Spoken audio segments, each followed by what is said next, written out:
Bonjour à tous, nous avons achevé la lecture, à raison d'un chapitre par jour, du livre des Actes des Apôtres. Voilà une belle expérience de lire en continu tout un livre.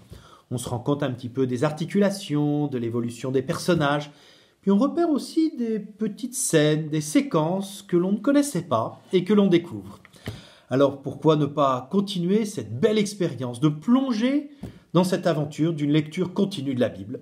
Voilà ce que je vous propose. Il n'y aura pas une vidéo par jour, mais j'accompagnerai régulièrement par ces petites vidéos d'une courte présentation des livres. Voilà l'ambition, lire la Bible. Mais vous savez que si on lit un chapitre par jour, il faut environ 3 ans et demi pour lire toute la Bible. Disons avec les vacances, etc., ça peut faire 4 ans. Mais ça peut être intéressant, 4 ans, d'avoir découvert toute la Bible. Un chapitre par jour, c'est vrai que c'est exigeant. Mais c'est possible.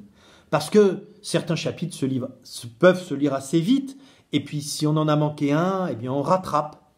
Sinon, on passe à un autre livre, peu importe. Continuons l'aventure. Je vous propose, nous allons plonger dans l'Ancien Testament. Alors la première chose à connaître, c'est la chronologie, l'histoire, et je vous propose de télécharger le petit document qui a été mis sur le site, où vous aurez la Bible chrétienne avec l'ensemble des livres, et puis une brève chronologie sur l'Ancien et sur le Nouveau Testament. En gros, vous voyez les dates. Ça va de 1000 avant Jésus-Christ, le roi David. Alors vous me direz, bien sûr, il y a eu beaucoup de choses avant le roi David. Mais 1000, c'est facile à se souvenir. 1000, le roi David. Après, les rois, avec le roi Salomon en 933. Et puis un événement important, l'exil à Babylone.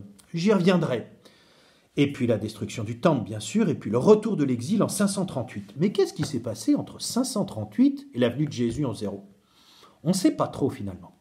Il y a pourtant des livres bibliques qui nous le disent. Et là aussi, vous avez sur ce document la possibilité de voir l'ensemble des livres bibliques. Et nous allons plonger la semaine prochaine dans une période tout à fait particulière qui est celle de la domination des Perses, le retour de l'exil. Alors je parlerai un petit peu de cet aspect historique dans une autre vidéo demain. Mais pour le moment, pause. En ce lundi, on va essayer peut-être de voir les chapitres des Actes des Apôtres que l'on n'a pas pu voir.